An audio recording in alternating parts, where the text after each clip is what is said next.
संविधान यानी Indian constitution को देखते हैं तो इसमें कॉन्स्टिट्यूशनल असेंबली के डिबेट के दौरान ही यह मुद्दा उठा था कि क्या संविधान की प्रस्तावना में सोशलिज्म को जोड़ा जाए या नहीं जोड़ा जाए। तो उस समय कई सारे प्रश्न मन में उभर करके आ रहे थे कॉन्स्टिट्यूशन मेकर्स के। तो सबसे बड़ी समस्या तो ये थी कि सोशलिज्म की कोई एक पर्टिकुलर डेफिनेशन नहीं है और सोशलिज्म का कोई एक पर्टिकुलर टाइप नहीं है। अगर आप देखेंगे तो सोशलिज्म एक सॉफ्ट डेमोक्रेटिक चेंज से लेकर के एक व्यापक स्तर पे क्रांति के द्वारा सत्ता परिवर्तन करके आम लोगों, किसानों, मजदूरों के हितों को साधना और समाज में एक आर्थिक, राजनीतिक और सामाजिक समानता लाने की प्रवृत्ति भी है। तो समाजवाद के कई मॉडल हैं। इसी में भारतीय मॉडल भी एक उपलब्ध था, गांधीयन सोशलिज्म। आप जब पॉलिटिकल थ्योरी पढ़ेंगे तो सोशलिज्म के डिफरेंट एस्पेक्ट्स पे चर्चा हम करेंगे। गिल्ड सोशलिज्म क्या है, फेबियन सोशलिज्म क्या है, मार्क्सिस्ट सोशलिज्म क्या है, लेनिनिज्म क्या है, सब पे चर्चा होंगी। लेकिन फिलहाल हमारे पास सोशलिज्म का, समाजवाद का एक मॉडल मौजूद था, गांधीयन सोशलिज्म। समाजवाद आप बेसिक रूप से जानते ही हैं कि किस चीज पे विश्वास करता है कि आर्थिक असमानता ज्यादा ना हो, हाँ, एक वेलफेयरिस्ट स्टेट की भूमिका को ही यह स्वीकार करता है, पूंजीवाद के चंगुल से बचाने के लिए समाज को यह प्रयास करता है। तो अब जब संविधान में जब जोड़ने की बात आई कि क्या भारतीय संविधान में समाजवाद को जोड़ा जाए या ना जोड़ा जाए, तो शुरुआती दौर में मैंने आपको बताया है कि डॉक्टर अंबेडकर ने भारतीय संविधान की प्रस्तावना में समाजवाद को जोड़ने से मना कर दिया। हालांकि अंबेडकर जिस पृष्ठभूमि से थे, जिस बैकग्राउंड से थे, उम्मीद यह की जाती थी कि अंबेडकर सोशलिज्म को जरूर जोड़ेंगे। जो है जैसा उनका बैकग्राउंड रहा आप सभी जानते हैं। तो कोई भी जो कमजोर वर्ग का होगा, पिछड़े वर्ग का होगा, या असमानता के कारण चाहे आर्थिक हो या जातिगत हो, जिसने समाज में कई प्रकार के भेद का सामना किया हो और उससे उसके समक्ष संकट उत्पन्न हुआ हो, विशेषकर आजीविका का, तो ऐसा व्यक्ति तो हर हाल में समाजवाद को समर्थन देगा। तो मूल संविधान में डायरेक्टली समाजवाद को जोड़ा नहीं गया था प्रेम्बल में। यह बात अलग है कि डीपीएसपी के जरिए समाजवादी मूल्यों को रखने का प्रयास किया गया था।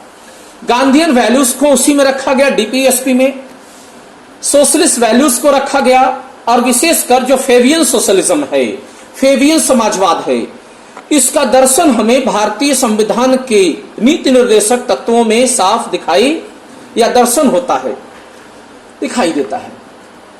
अब देखें आगे चल करके, चूंकि मूल संविधान में समाजवाद जोड़ा नहीं गया था तो इसकी कीमत भी हमें चुकानी पड़ी, क्योंकि 1950 और 60 के दशक में भारत में काफी बड़े स्तर पर गरीबी बढ़ती हुई दिखाई दी। अमीरों के पास धन का संकेंद्रण होता हुआ नजर आया। नेहरू के द्वारा जो वेलफेयरिस्ट कार्यक्रम चलाए भी गए थे उनको सफलता तो मिली, लेकिन बहुत सफलता नहीं मिली। ऐसा नहीं है कि नेहरू ने समाज में आर्थिक समानता लाने के प्रयास नहीं किए। भले ही डायरेक्टली प्रस्तावना में, प्रिम्बल में हमने समाजवाद ना जोड़ा हो, लेकिन 50 के दशक में भूदान आंदोलन चलाए गए, जमींदारी उन्मूलन हुआ। ये सारी प्रवृत्तियां भारत की समाजवाद की ओर झुकने की तरफ इंगित कर रही थी। सरकारी नौकरियों का सृजन हुआ। ये सब किसकी तरफ इशारा कर रहे हैं कि भारत समाजवाद की तरफ बढ़ रहा था। हालांकि हमने अपने कॉन्स्टिट्यूशन या अपने पॉलिटिकल इकोनॉमिकल सिस्टम को मिक्स्ड इकोनॉमी की तरफ अधिक झुकाया, लेकिन उस मिक्स्ड इकोनॉमी का झुकाव समाजवाद की तरफ दिखाई दे रहा था। फिर भी चूंकि कॉन्स्टिट्यूशन में कोई इसको बड़ी जगह नहीं दी गई थी या स्पष्टीकरण नहीं था, प्रकटीकरण नहीं था प्रस्तावना में, तो इसकी कीमत भी हमको चुकानी पड़ी, क्योंकि गरीब तबके को यह लगने लगा कि पंडित नेहरू जो है पूंजीपतियों के नेता हैं, और खासकर मार्क्सिस्ट दलों के द्वारा इसको चित्रित करने का प्रयास किया गया। आगे हम देखते हैं कि नेहरू के बाद जब उनकी बेटी इंदिरा गांधी आ रही हैं, तो इंदिरा गांधी स्पष्ट रूप से गुटनिरपेक्षता की नीति को छोड़ते हुए, नॉन अलाइन मूवमेंट की नीति को छोड़ते हुए, क्या है आपको हमने पढ़ाया है इंटरनेशनल रिलेशंस में, सोशलिज्म की तरफ, रशियन सोशलिज्म की तरफ आगे बढ़ी। और आगे चल करके 42वें संविधान संशोधन 42nd कॉन्स्टिट्यूशनल अमेंडमेंट के जरिए 1976 में 1976 में भारत के संविधान की प्रस्तावना में समाजवाद को जोड़ दिया गया। इसके पहले से प्रयास जारी थे। अगर आप देखेंगे तो 1950 के दशक में नेहरू ने ही जो एयर इंडिया का राष्ट्रीयकरण किया, क्योंकि पहले टाटा की कंपनी थी, इसका नेशनलाइजेशन किया। क्यों नेशनलाइजेशन किया? कि आम आदमी को चलने लायक इसको बनाया जा सके, क्योंकि कैपिटलिस्ट के हाथ में रहेगा एयर इंडिया, वो मोटी कीमत वसूलेगा, और भारत की जनता अभी बहुत गरीब है। नेहरू के बाद इंदिरा गांधी आ रही हैं। उन्होंने 1969 में आपने पढ़ा ही होगा इकोनॉमिक्स में कि 14 बैंकों का राष्ट्रीयकरण किया, नेशनलाइजेशन ऑफ 14 बैंक्स। क्यों 14 बैंकों का राष्ट्रीयकरण किया? क्या इसकी जरूरत पड़ी? अगर निजी क्षेत्र में बैंक थे तो क्या दिक्कतें थी? क्योंकि प्राइवेट बैंक वो केवल सूदखोरों की संस्थाएं होती हैं, मुनाफाखोरों के हाथों में जब होती हैं तो उनका कार्य आम आदमी का कल्याण करना नहीं होता है, बल्कि बैंकर के हितों को साधना होता है। अब देश में गरीबी बढ़ रही थी। 60 के दशक में देखेंगे, 70 के दशक में अगर आप देखेंगे तो इतनी गरीबी थी कि मैंने आपको बताया ही था कि मैं अपने गांव का उस दौर का सबसे बड़ा किसान हुआ करता था। समझिए सिचुएशन को लेकर के। और साल भर में इतनी लागत लगाने के बाद इतना ही 60 के दशक में खेतों से निकासी हो पाती थी कि मैं अपनी परवरिश कर पाऊं और अपने आसामियों का किसी तरीके से पेट भर पाऊं जो खेतों में काम कर रहे हैं। और देश की बड़ी आबादी के पास तो खेत भी नहीं थे और नौकरी भी नहीं थी, और बड़े बड़े पूंजीपतियों के पास अथाह धन पड़ा हुआ था। तो दलित वर्ग, ओबीसी वर्ग की आर्थिक हालात 60 और 70 के दशक में इतने थे कि शरीर पर पहनने के लिए कपड़े तक नहीं थे। आप सभी पूछिएगा अपने दादा और दादी से कि 60 का दशक उनका कैसा बीता है, किस गरीबी में उन्होंने अपना जीवन जिया है। बरगद के पेड़ से फली तोड़ करके खाया करते थे लोग, खाने के लिए भोजन नहीं था। ऐसा नहीं था कि देश में पैसा नहीं था, पैसा था, लेकिन वो कुछ पूंजीपतियों और बड़े रजवाड़ों के हाथों में सेंट्रलाइज था।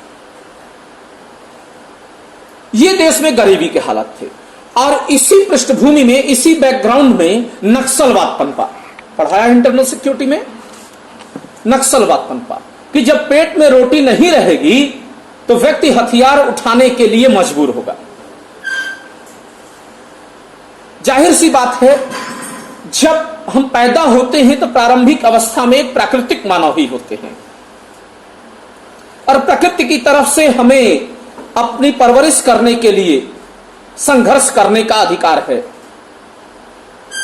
लेकिन इस कैपिटलिस्ट सिस्टम ने ऐसा मकड़जाल बुना कि देश की बड़ी आबादी दरिद्रता की तरफ चली गई और कुछ लोगों के हाथ में पूंजी केंद्रित हो गई।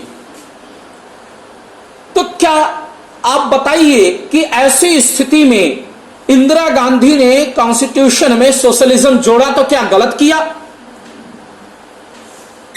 खुल के बोलिए, उसमें शर्माने की कोई बात नहीं है। क्या सरकारी स्कूल खुले, प्राइमरी स्कूल खुले तो क्या इंदिरा गांधी ने गलत किया? सोशलिज्म के ढांचे के अंदर ही तो सरकारी स्कूल चलते हैं। देश की बड़ी आबादी गरीब है, फीस देने के लिए पैसा नहीं है, तो जब शिक्षित होगा भारत तभी तो आगे बढ़ेगा। तो इंदिरा गांधी ने सरकारी स्कूल खोल करके कौन सा पाप किया, या नेहरू ने सरकारी स्कूलों को खोल के कौन सा पाप किया?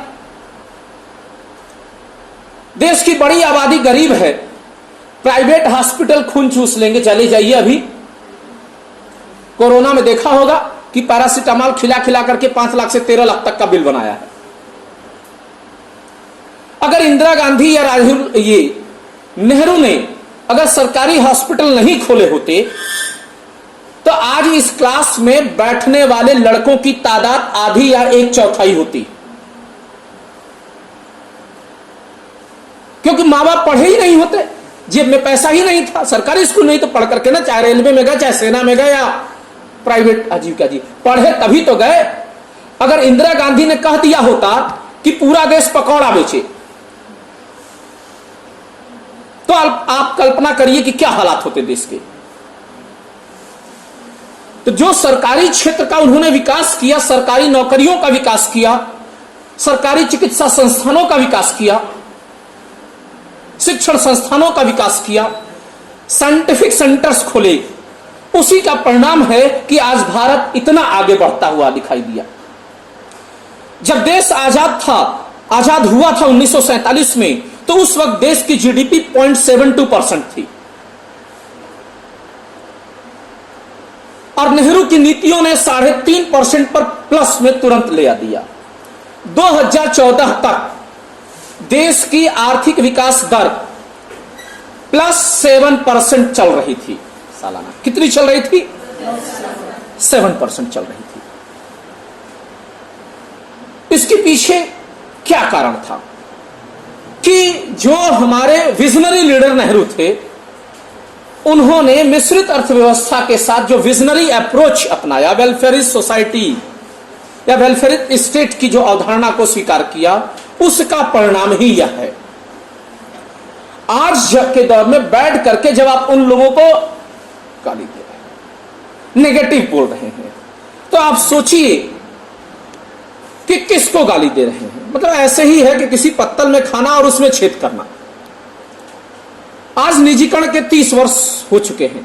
हालांकि 2014 के पहले निजीकरण पूरी तरीके से हावी नहीं था, अभी कोलिजन की सरकार थी, गवर्नमेंट्स थी, तो भी आपने सुना होगा कितना भ्रष्टाचार है। कांग्रेस की सरकार तो 80 के दशक के बाद ही समाप्त हो गई। कोलिजन दौर में भी जहां कई रीजनल पार्टीज की सरकारें बन रही हैं, उसने भ्रष्टाचार के बावजूद भी रेलवे मुनाफा में जाता था। लालू यादव रेल मंत्री थे, मुनाफा में जाता था कि नहीं? मुनाफा में जाता था। अभी भ्रष्टाचार के आरोप रखते थे सोशलिस्ट दौर में। अभी सोशलिस्ट दौर में मिश्रित सरकारें हैं, कई पार्टियों की सरकारें हैं, तो रेल मुनाफा में, भेल मुनाफा में, गेल मुनाफा में।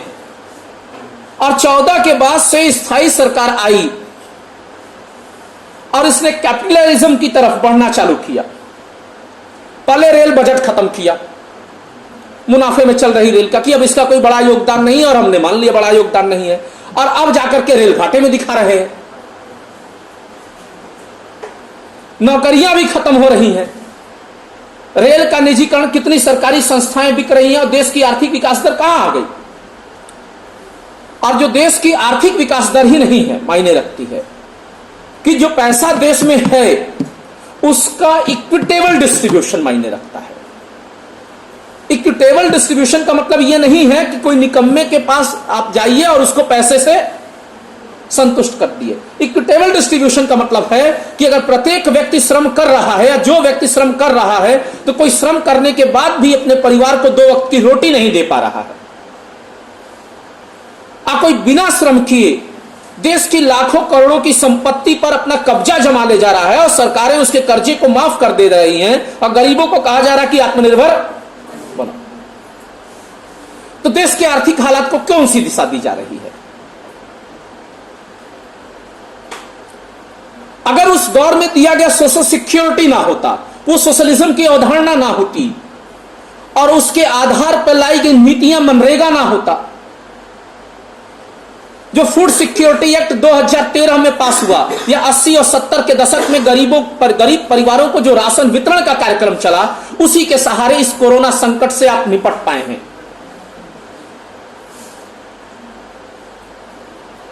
ये सोशलिज्म का ही प्रभाव है। तो आप खुद बताइए कि क्या संविधान में समाजवाद का होना जरूरी है कि नहीं है?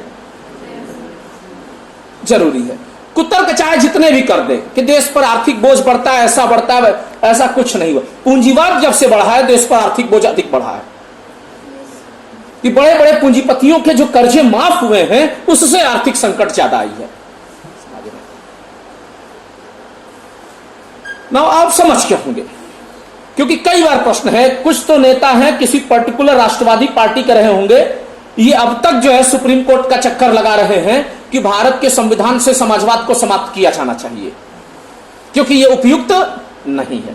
तो जाहिर सी बात है वो किसी कैपिटलिस्ट के एजेंट ही होंगे।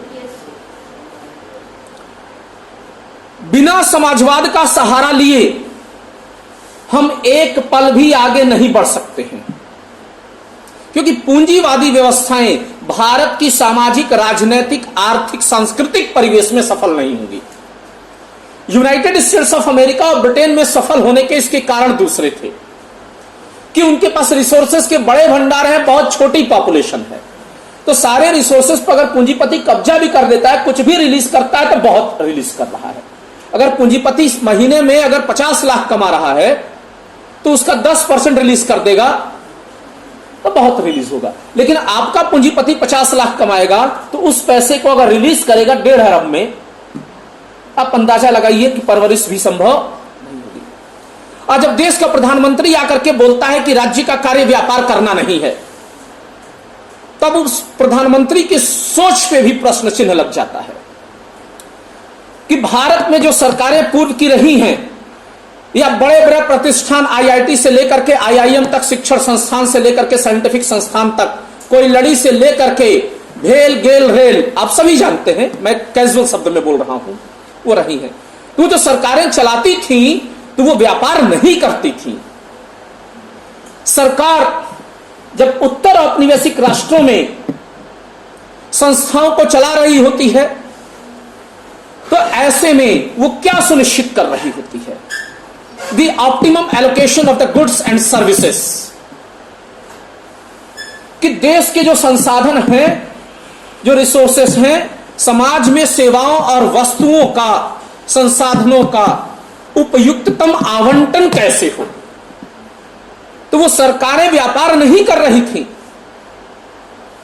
वो उन संस्थाओं का, उन सेवाओं का, उन मूल्यों का उपयुक्ततम आवंटन सुनिश्चित कर रही थी, ऑप्टिमम एलोकेशन इंश्योर कर रही थी।